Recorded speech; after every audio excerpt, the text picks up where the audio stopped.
What's up, Star Wars nerds, and welcome to another episode of brettonfett.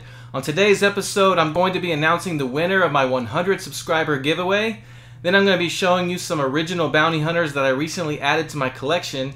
And then we're going to have a random figure spotlight for a character that, let's just say, is pretty good at impersonations. Let's get to it.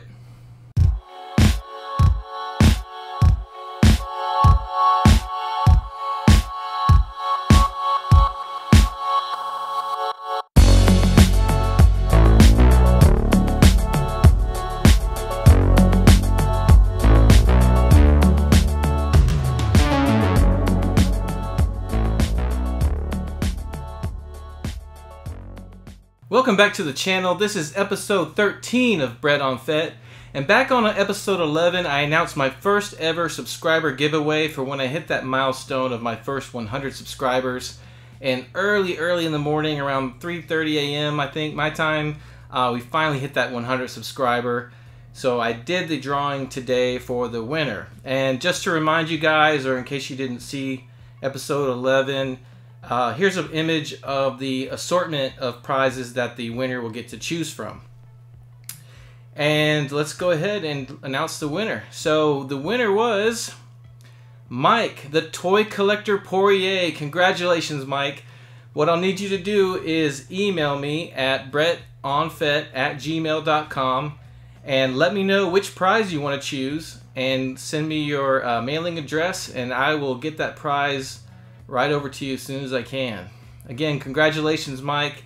Thank you, Mike, for your support, and everybody else that entered to win by liking and commenting on the video and subscribing. It really means a lot to me that you guys have supported me so well so soon on this new endeavor of mine. Okay, so if you've been following my channel, you probably know that I am mostly a mint on card collector. I don't do a lot of loose figures. However, you've probably noticed I do have loose vintage Kenner of the original 12 figures, one of my favorite pieces in my collection.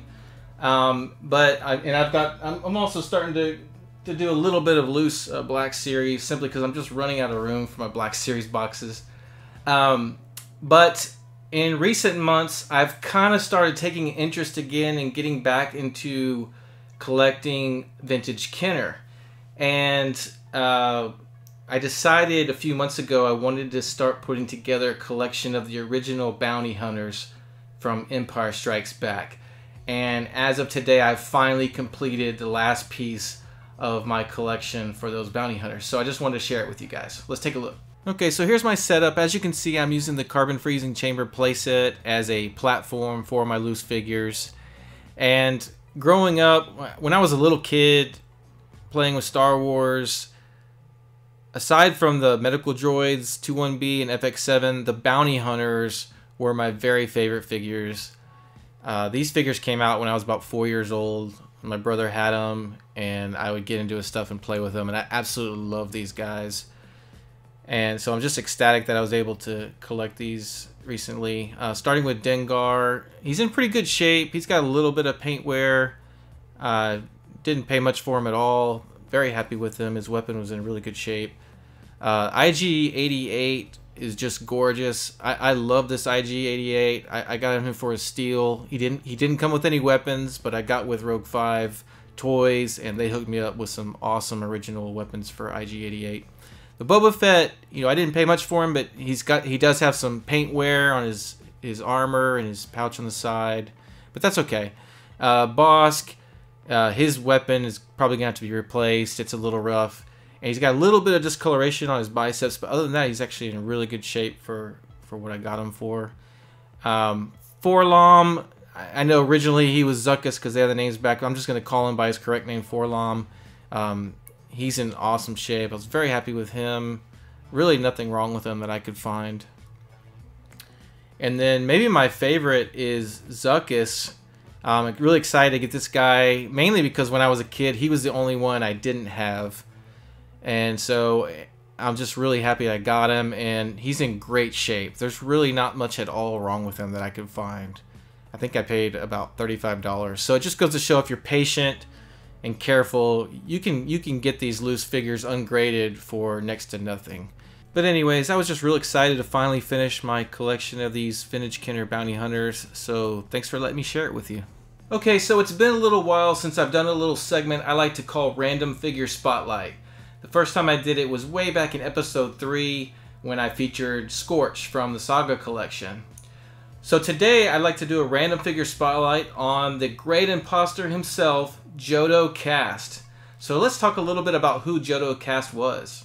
So Jodo Kast is a character from Star Wars legend, and he has not yet made it into the current Star Wars canon. Jodo was a hired mercenary for the rebellion during the Galactic Civil War. During a battle with Imperial forces, Jodo fought and killed a Mandalorian known as Feskit Bob, who he mistook for Boba Fett during the battle due to how similar different Mandalorian armor looks. This event gave him the idea to get some Mandalorian armor, paint it similar to Boba Fett's, and then become a bounty hunter himself, pretending to be Boba Fett to earn more jobs. This is why Jodo Kast is known as the imposter. As you might imagine, Boba Fett did not take too kindly of someone impersonating him, stealing his identity, stealing his jobs, and messing with his reputation. So Boba Fett plotted a trap for Jodo by pretending to be a client.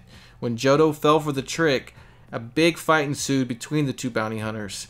Fett eventually captured Jodo with his grappling hook, damaged his jetpack, which began to leak fuel, and fired a nerve toxin into Jodo, partially paralyzing him. Fett stripped Jodo's armor and left him next to his damaged, fuel-leaking jetpack with 3 vials of liquid.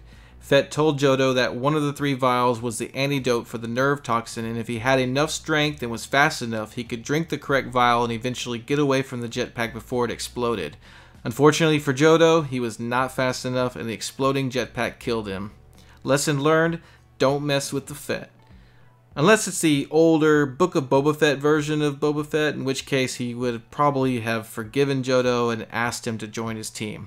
But I digress. Jodo Kast first appeared in the Star Wars Legends adventure book Tatooine Manhunt by Bill Slavicsek and Daniel Greenberg, published by West End Games in 1988.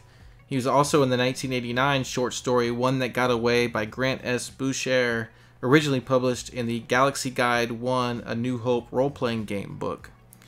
Jodo also made a cameo as a playable character on the PlayStation 1 game Star Wars Masters of the Terras Kasi. But by far, Jodo's most famous appearance was in the Dark Horse comic book Star Wars Boba Fett Twin Engines of Destruction, which told the story of Jodo impersonating Boba Fett for jobs and his eventual demise at the hands of Boba Fett. Now, as far as Jodo Kast's appearances as an action figure, there have only been 2 of them. This first appearance shown here is from the Legacy Collection in 2008, where he was figure BD-18. And the second appearance was from the Saga Legends Collection, this Kmart exclusive from 2010. And I have this particular figure in my own collection, so let's take a look at mine. And here he is, Jodo Kast from the 2010 Saga Legends Kmart exclusive. I love this only at Kmart sticker because it's so nostalgic, because at least in the US there's no more Kmarts around these days. So that's pretty cool. I love that about the packaging. There's a look at the helmet. Really neat color scheme on this guy. And interestingly enough, this figure is actually a repaint from a Boba Fett figure that was in the 2008 Star Wars Evolutions Fett Legacy. They just popped a different head on him and just repainted everything. There's his jetpack. You know, it comes with his blaster. Very cool looking photo there. On the back, you got that excerpt from that comic book we talked about, where Boba Fett captures him. And it's got a little synopsis on the back of what happened in that story. And so overall, I'd say this is a really neat figure, a very interesting figure, especially with the backstory with his entanglement with Boba Fett.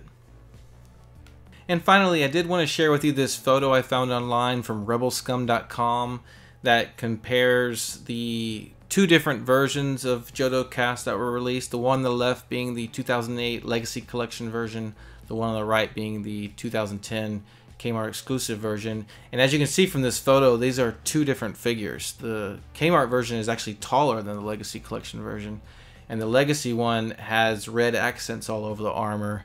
And I actually think I like the look of the Legacy Collection version with those red accents a little bit better. But then the Kmart exclusive version does have a removable helmet. The Legacy Collection does not. And of course, the Kmart version has that awesome Kmart sticker that's so nostalgic. So there's a trade-off there. But that's going to do it for our spotlight on Johto Cast. So congrats once again to Mike Poirier, the winner of my first ever subscriber giveaway. Let me know what you think about the old vintage Kenner figures and if you collect some of them. And then let me know what you think about old Johto Cast and if you think we should get another version of him sometime down the line, maybe in the vintage collection. Thanks once again for joining me. Thank you so much to all my subscribers. I think we're over 100 now. I really appreciate it, guys. Don't forget you can also follow me on Facebook and Instagram. Take care and we'll see you next time.